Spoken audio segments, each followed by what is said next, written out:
Hello and welcome to Oak and Age. My name is Alan and today we're going to be talking about Haig Club. It's a single grain whiskey from Scotland and it's bottled at 40% ABV. It comes in this really pretty blue bottle right here. You can tell they spent a lot of money on the packaging. It's just magnificent looking. But does it taste any good? That's what we're here to find out.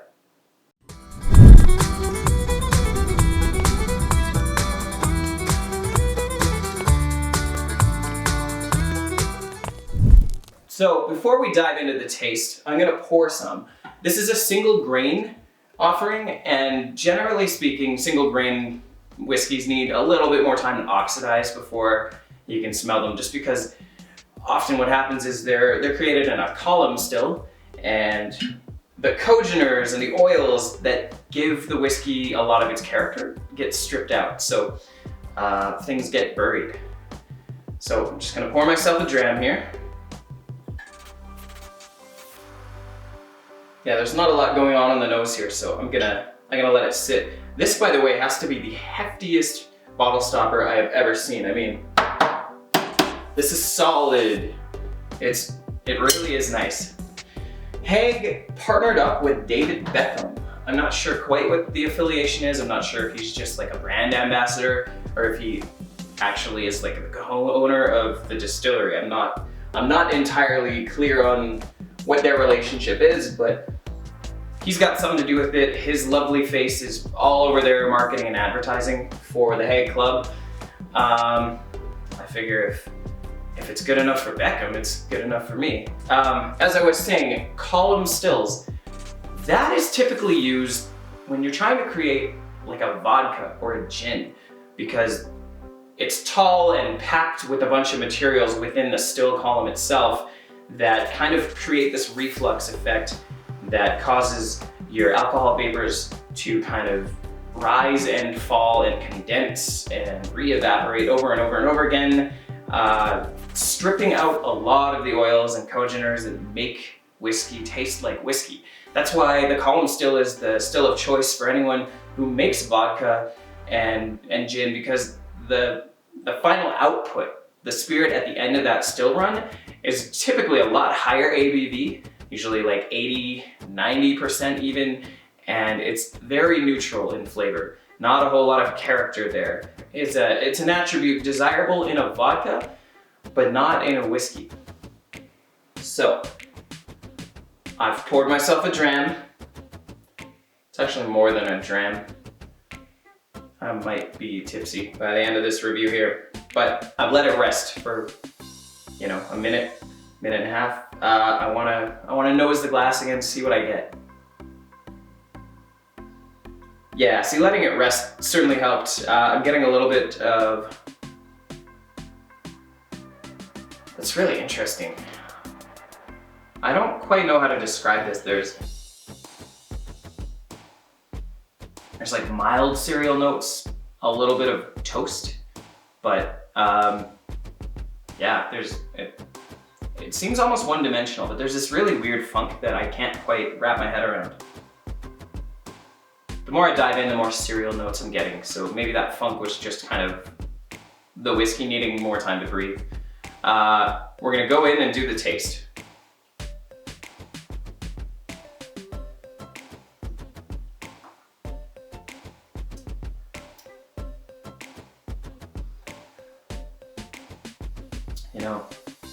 My mama always says, if you have nothing nice to say about anyone, you shouldn't say anything at all. So, thanks for tuning into Oak and Age. We'll catch you next time. I'm just kidding. We are gonna do a proper review of this, but as you may have surmised, I don't think I'm a fan.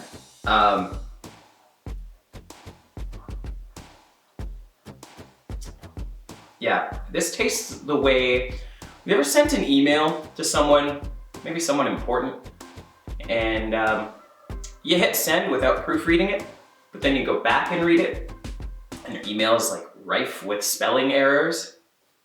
That's what this tastes like in liquid form. This tastes like good enough liquefied. that's kind of what I'm getting here. I mean, it's a whiskey. It's a whiskey. It checks all the legal requirements to make it a whiskey, wherein it's been aged for just the minimum amount of time. It was bottled at 40% ABV, which is the minimum requirement for a whiskey to be bottled at. And, you know, as a result, it kind of suffers. And I think what they've done is they've pumped a whole lot of money into the marketing and advertising and packaging of this stuff. It looks tremendous, but once you pour yourself a dram and you start diving in, I don't know, I'm pretty disappointed with it. It's almost like it needs more time in the barrel. Like it would really benefit from some more oak and age. No, but seriously, I think if this thing was barreled for at least like 5 years and then bottled at maybe a 43% ABV, there would be a lot more character to it.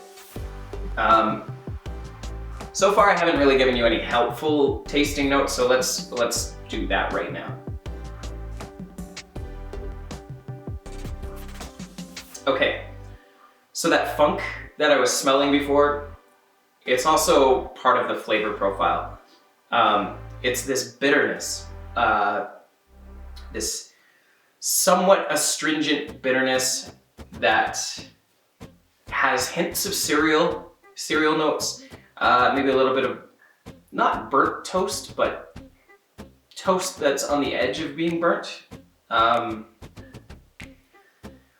Butterscotch or toffee or something, but there's really not a whole lot of flavor in this, if I'm honest. The finish is kind of just mild, more of that bitter funk. On the immediate palate, you're not really tasting much, and I think that might have to do with the fact that this was bottled at 40%. I mean, that is the legal minimum requirement for any whiskey, and essentially what that means is that your manufacturer watered down their final product when they took it out of the barrel and put it into the bottle, you know, maybe as a cost-saving measure. Some distilleries suggest that their product is best enjoyed at 40% if you're gonna drink it neat, but going back to my earlier comment about sending that email, like, I can't believe someone signed off on this. I don't think it was ready. I don't think it was market ready. You know, maybe what happened was they had some shareholders they had to please, or they had some sales targets they had to meet, and so they thought, look, let's just grab whatever we can, we'll package it up nicely, and we'll put it out to market because legally it's a whiskey, and that's about it. So it's really not capturing the hearts and minds of any whiskey connoisseur. And look, I'll be fair.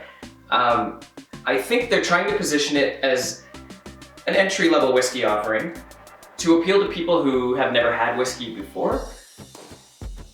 And in some ways I kind of get it, because this is a lot like brown vodka, right? And I'm sure it would be adequate in some kind of a cocktail that would otherwise call for a vodka. Maybe it would even enhance a vodka style cocktail, but as an easy sipper out of your Glencairn glass, I don't think so, you know? And I think the thing that bugs me the most is how much I paid like $90 Canadian for this bottle. And I bought it without having read any reviews. I just, you know, and that's my bad, that's on me. I had never seen any Haig product in any store ever. And I remember my dad telling me how he liked the Haig Dimple back in the day. So I saw Haig Club and thought, cool, I'm just gonna grab that. It's the last one on the shelf. It seems expensive. It'll probably make a really good gift, you know? No, it's, I don't know. I don't know how I feel about this one. I mean, I'm trying to find nice things to say about it, but it's hard. It's hard for me. yeah, I mean, I'm trying to find something nice to say about this, and it's challenging me.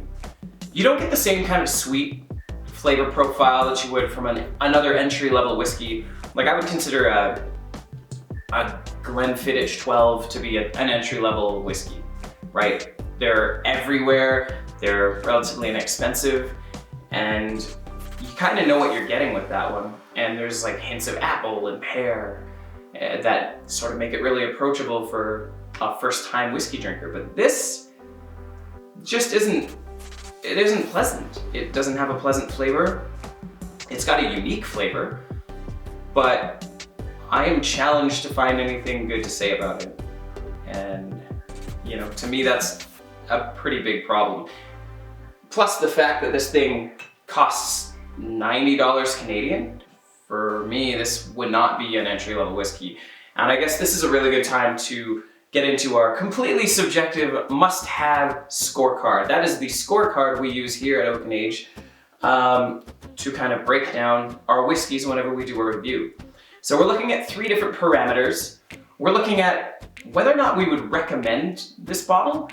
We're looking at whether or not we would buy this bottle again for ourselves. And we're looking at whether or not we found any value in it. Best bang for the buck kind of a thing, right?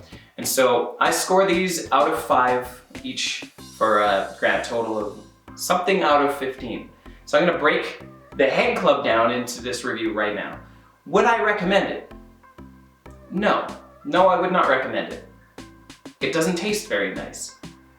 It really needs to be aged longer. It really needs to be bottled at a higher ABV.